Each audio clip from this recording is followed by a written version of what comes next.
What is up, guys? It is Boon, and today I'm going to teach you as efficiently as possible how I did my cut in 8 weeks. Starting physique, I'm 5'9". I weighed around 175, 176. I think I was around 14.5 or 15% body fat, give or take. Ending physique, 8 weeks later, 158.8 pounds, let's just say 159. I think I was around 10.5% body fat. My goal was 10, but I was kind of traveling a little bit during the summer, so I did the best that I could. I missed the mark by around 0.5% body fat. I'll take it, close enough. Nutrition first, obviously the most important aspect of a diet. If you couldn't tell from my earlier videos, like I have a full day of eating junk food video up. I'm a big proponent of if it fits your macros or flexible dieting. That doesn't mean I eat shit all the time. I try eating whole food sources, but if I'm craving some ice cream, if I'm craving a chocolate bar, you know I will eat that chocolate bar. So how many calories did I eat a day? Okay, so I started with my maintenance calorie level, which is essentially how many calories you can eat every day without gaining nor losing weight. So how do you calculate your maintenance calories? Well, I personally use two calculators I found online using two different equations or strategies to do it. I used the Harris-Benedict equation and the Mifflin-St. Jeor equation. I averaged out the number I got from both of those just directly in the middle and used that. An easier way of doing it is to get your body weight in pounds, multiply it by 14, multiply it by 17, and your maintenance calories will likely fall somewhere in that range. Probably closer to 17 if you're more fit, more active, probably closer to 14 if you're a little bit higher body fat. So my maintenance was around 2,800 to 2,900 calories a day, and I think you should start a cut in a 500 calorie deficit. So I started my cut at 2,400 calories eaten per day. I wasn't very anal about, my carb to fat ratio. The only thing that really mattered to me was getting at least 1.1 grams of protein per pound of body weight, which I'll link it in the description, but like a university up in Ontario kind of recently did a study on like the optimal amount of protein for bulking and cutting, and that's what they found for cutting, so I personally used that. So I ate at that 500 calorie deficit for 4 weeks. No cardio at all. I was losing weight very consistently. Around the 4-week mark, it started slowing down a little bit, so rather than drop my calories, I like using cardio as a tool where you can keep your calories higher as long as you raise your activity. So I started doing 400, 500 calories of cardio.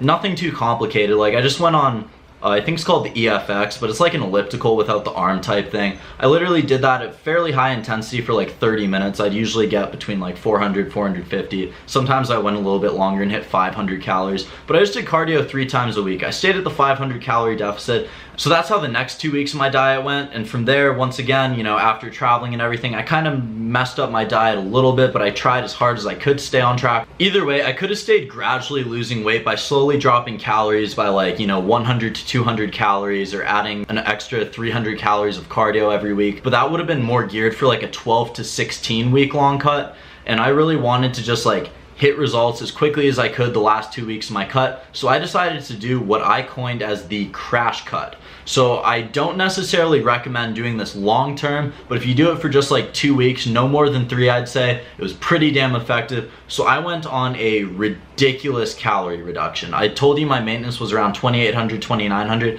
I ate 1,800 calories a day, a full 1,000 calorie deficit, and I was doing 400 calories of cardio 5 to 6 times a week. So as you could expect, my energy levels were absolutely ass. My strength was already starting to tank like a week into this, but the results were pretty ridiculous of it. Like if you want to see the before after just of the crash cut, you can watch my full day of eating video. But that's pretty much my entire like nutrition and cardio plan. Supplementation on this, I don't think you should rely on supplements during a cut. Having said that, I did take 5 grams creatine monohydrate a day because it does help, a very minor amount with strength. I wanted to keep strength up throughout the cut. I ended up usually taking like 1 to 2 scoops of whey every day, and I took my gummy vitamins. So yeah, fairly simple with supplements, no tren, clen, whatever the fuck people are taking these days. So what did my training split look like? I'm a huge proponent of high frequency training as long as you're a natural. I don't think it's very beneficial to most people hitting each muscle super high volume 1 time a week unless you're on steroids. I'm not an IFBB bodybuilder by any means. I like general fitness and living life and shit. As a natty, as a teenager who has fairly good recovery, I like hitting each muscle a little bit lower volume, but 2 times a week. I generally had like a heavier like strength training type day, and then I had a lighter, more like hypertrophy training style day. And the way that I split it up was push day is chest, shoulders, triceps. Pull day is back, biceps, traps, possibly rear delts, and legs, or very obviously, you know, quads, hammies, calves. You can hit abs any day you want, really. I personally did abs like 3 times a week. I put it on like both leg days and one of the push days. But yeah, that's pretty much my entire cut summed up. If you guys have any questions or want me to get more specific, I just wanted to be really straightforward in this video, please comment and I would love to answer. If you found this video helpful, you would be doing me an absolutely huge favor by, you know, clicking the thumbs up or subscribing, because I have more material coming out soon. Sending it to a friend. If you didn't like the video, I would love if you commented and told me why you didn't like the video so I can fix it and make my videos less shitty. But either way, my name is Brandon Boon, checking out.